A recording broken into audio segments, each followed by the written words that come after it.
Valley able to kind of keep up with the rest of the nation? I know I'm thinking of the merino sheep and how sheep kind of the whole sheep industry moved westward.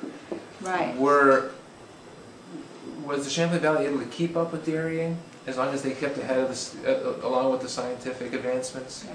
Dairying was a godsend to the Champlain Valley. I mean, the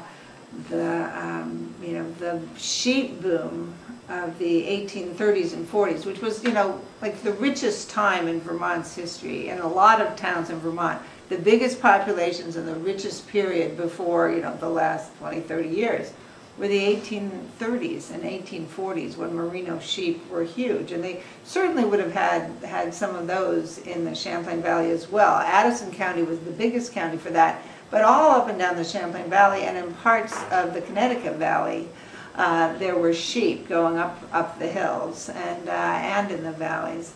But that just couldn't survive the changing tariff situations and the opening of the West. It was just cheaper to grow sheep in the West. So there was a really difficult period in the middle of the 19th century when the sheep had gone bust, and the cows, the dairy industry hadn't really gotten started, where there were hungry, lean years in Vermont, where there was a lot of poverty. And a lot of the reason Vermont is such a beautiful state today is that all these beautiful old farmhouses and things, which got torn down in Massachusetts and other richer states, nobody could afford to do anything. People were just kind of struggling along in them. So they actually survived. Much more of the kind of beautiful old stuff in Vermont survived because there was so much poverty. But as the 19th century wore on, farmers started to realize if they were going to make a living, they needed to go to something new. And that's kind of when the dairying came in, and the Champlain Valley was the perfect place to dairy, because dairying you really can't do up in the mountains. Cows don't really like hills, they don't really like rocks, they don't really, and they need all these other, processes like, growing the straw, growing the hay, growing the feed. All of those are intensive agricultural processes that work better on flatter land, less rocky land, and the Champlain Valley had the most beautiful land in the state. So it was the perfect place. Plus, it was close to transportation. The trains ran through the Champlain Valley. Earlier on, there was a lot of shipping on the lake as well, on Lake Champlain. So if you lived in South Burlington and you had a dairy farm, you had markets going south. You could go send your milk south on the lake. You could send it north on the train. You could send it to Boston. I mean, this became the real kind of milk lake for places like Boston and Hartford and the big, industrializing places in New England and further south.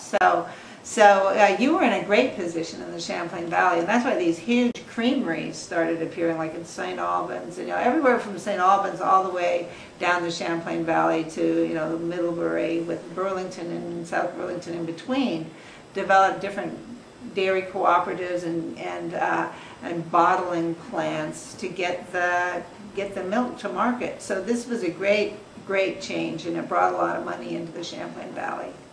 Was there a shift from small local creameries to large creameries that could export to places like Boston? Yeah. The creameries like the St. Albans Creamery became just huge. I mean, they were serving, Franklin County was a big dairy area, as well as Chittenden and Addison counties. All of those counties had large creameries developing that had the wherewithal to get, you have to work fast when you have a perishable product like milk, and so they started doing these huge bottling plants, and also cheese manufacturers started. So that was another way to use this massive amount of milk, and cows were just giving more and more milk. Breeding programs, that the state would promote through this kind of movement towards scientific farming would teach farmers how to breed for more milk and breed for sturdier, healthier cows, and cows that could turn feed into milk more efficiently. And all that really helped the farming industry, and certainly would have been a boon to South Burlington's agricultural industries. Now, one focus of our documentary is the environment, loss of wildlands in South Burlington, what's the future, so forth. These sorts of questions that your book, Hands on the Land, addresses so well. Before 1945, how aware do you think people in South Burlington were of the impacts of their actions on the environment, on the natural world? I think there was some. I think there was some awareness of it. I think that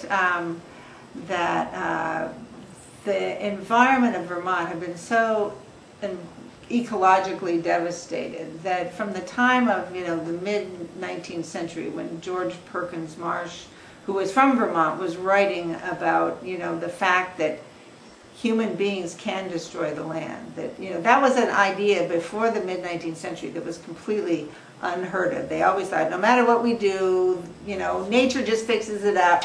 God will clear it all up and take care of it. And he was really, the first person to say, we can destroy ourselves. We can destroy the planet. We can destroy the earth. And that was a huge shock for people. And it's not a coincidence that he came from Vermont, because even though parts of all kinds of other countries were destroying their landscapes as well, he had grown up in Woodstock, and he had seen how taking all the trees off the hills meant that all the soil eroded and everything dried out, and the land wasn't productive. The hills weren't good farmland. They weren't really good for anything. So he had seen all this environmental devastation caused by deforestation. So people were aware that had been a problem, and they, and in the early 20th century, those trees were all growing back up. So people in South Burlington,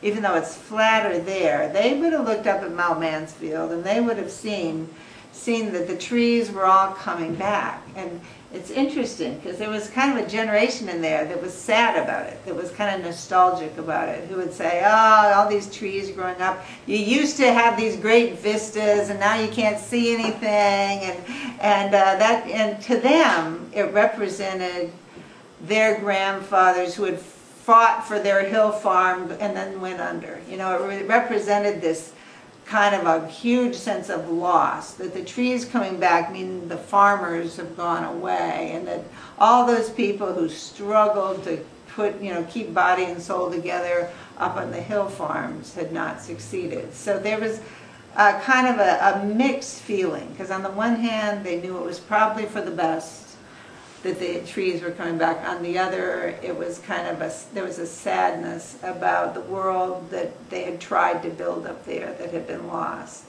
And so I think people in South Burlington would have had an awareness of that, but they didn't have to live with it in the same way, because they were living on good farmland where people, with some savvy could make a living. I remember something in your book about